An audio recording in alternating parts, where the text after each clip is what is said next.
Acai ओना।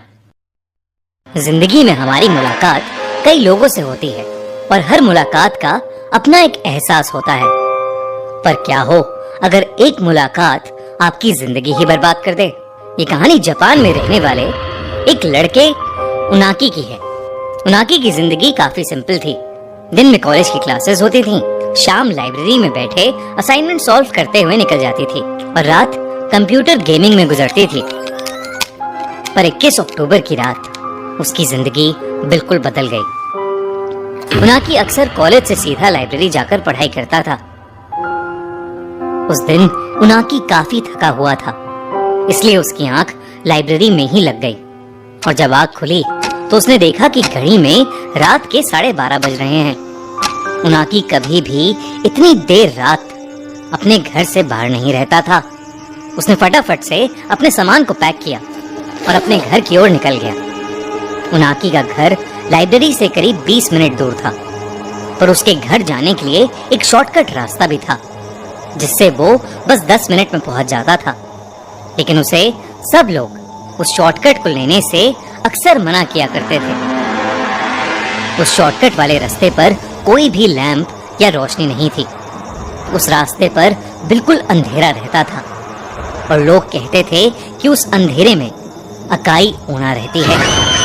Acai ओना Japan का एक मिस्टीरियस हॉरर लेजेंड था। कहते हैं कि बहुत से लोगों को रात के अंधेरे में एक रेड ड्रेस में लड़की दिखाई देती है और उस लड़की के चेहरे को अगर कोई देख लेता है तो वो लड़की उसके पीछे एक साई की तरह पड़ जाती है। कई लोग या तो गायब हो गए या मरे हुए पाए गए, पर उनाकी अकाई ओना को बस एक हॉरर लेजेंड मानता था। और तो और वो पहले भी कई बार उस शॉर्टकट से घर गया था और उसे कभी ऐसा कुछ नहीं मिला। पर ये पहली बार था जब इतनी रात हो चुकी थी। उनाकी को बहुत तेज नींद आ रही थी और वो बिना कुछ सोचे उसी शॉर्टकट वाले रास्ते पर चल दिया। शुरुआत में उनाकी को उस रास्ते पर कुछ भी दिखाई नहीं दे रहा था, पर धीरे धीरे हल्की आसमान की रोशनी में उसे थोड़ा बहुत रास्ता दिखाई देने लगा। कुछ दूर चलते ही अचानक उनाकी को दीवार के पास एक औरत खड़ी दिखाई दी। उस औरत ने लाल रंग की ड्रेस पहनी हुई थी। उनाकी को अचानक से घबराहट होने लगी। वो उस औरत का चेहरा देख नहीं पा रहा था और वो बस चुपचाप एक जगह खड़ी थी। उनाकी को बहुत अजीब लगा कि इतनी रात में ये औरत क्यों दीवार के पास खड़ी है, और तो और उसने एक लाल रंग की ड्रेस पहनी हुई है। उसे एक पल के लिए लगने लगा कि अकाई ओना का लेजेंड कहीं सच तो नहीं।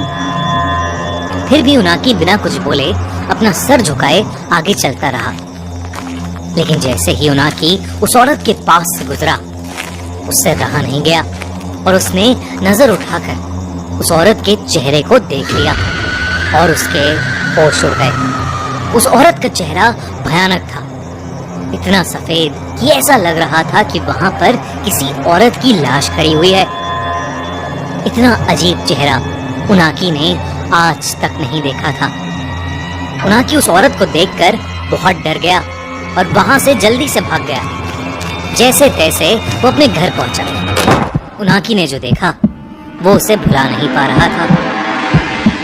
उस औरत का चेहरा मानो उसके दिमाग के अंदर छप गया था। अगले दिन उनाकी अपनी उसी रूटीन के साथ जिंदगी जीने लगा, पर अब शाम होते ही उसके साथ कुछ अजीब होने लगा था। उसे ऐसा महसूस होता कि जैसे उसके आसपास कोई मौजूद है जो उस पर नजर गड़ाए बैठा हुआ है। ऐसी ही एक रात उनाकी अपने बिस्तर पर चादर ओढ़कर सो रहा था। तभी उसे ऐसा लगा कि जैसे किसी ने उसकी चादर को नीचे की तरफ से खींचा। उनाकी की नींद खुल गई। उसने सहमी नजरों से इधर उधर देखा तो उसे कुछ नहीं दिखा, पर तभी उसकी आंखों के सामने एक लाल परछाई तेजी से कमरे की खिड़की के बाहर चली गई। उनाकी को अपनी आंखों पर विश्वास नहीं हो रहा था। उसे लग रहा था कि वो पागल होता जा रहा है। उसने खुद को समझाया कि ये सब उसका वहम था और जबरदस्ती अपनी आंखें बंद करके छत की तरफ मुंह करके सो गया। कुछ देर तक सोने की कोशिश करने के बाद उनाकी ने बेचैनी में अपनी आंख खोली और फिर जो उसे दिखा वो इस दुनिया के ही परे था। उसके कमरे की छत पर बिस्तर के ठीक ऊपर वही लाल ड्रेस वाली लड़की दीवार से चिपकी हुई उसे घूरे जा रही थी। उनाकी जोर से चीखा और वहीं उसकी नींद खुल गई। उनाकी को अब समझ आया कि वो असल में ये सब एक सपने में देख रहा था।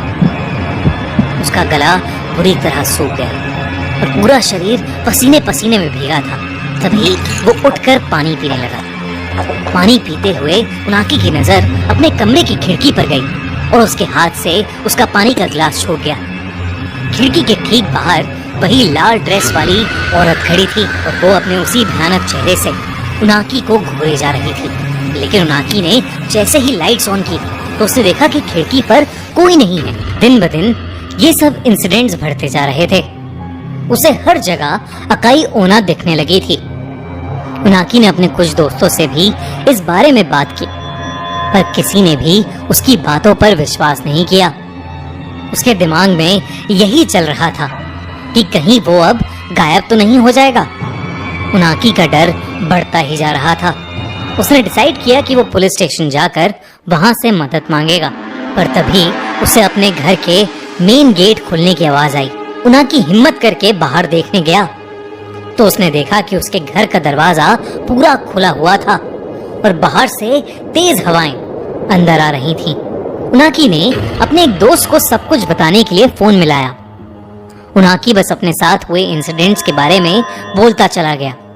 तभी बात करते करते वो एकदम से रुक गया क्योंकि उसे अपनी गर्दन के ऊपर किसी की सांसें महसूस हुई। उनाकी समझ गया कि उसके पीछे कोई खड़ा था। एकदम से उसे एक हाथ अपनी गर्दन पर आता हुआ महसूस हुआ। जब उनाकी ने शीशे में देखा तो वो कांप उठा। अकाई ओना उसके ठीक पीछे खड़ी थी। उनाकी ने घबराते हुए अपने दोस्त से फोन पर कहा, अकाई ओना, वो मुझे लेने आई है। वो मुझे लेने आ गई है।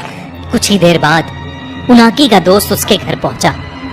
उनाकी का पूरा घर तहस नहस हो चुका था। ऐसा लग रहा था कि जैसे घर के अंदर कोई तूफान आया हो। उसके दोस्त ने पूरा घर ढूंढा पर उनाकी कहीं भी नहीं था। उनाकी अपने ही घर से गायब था और उस दिन के बाद वो कभी किसी को नहीं मिला। आज तक कोई नहीं जानता कि उनाकी के साथ आखिर हुआ क्या था।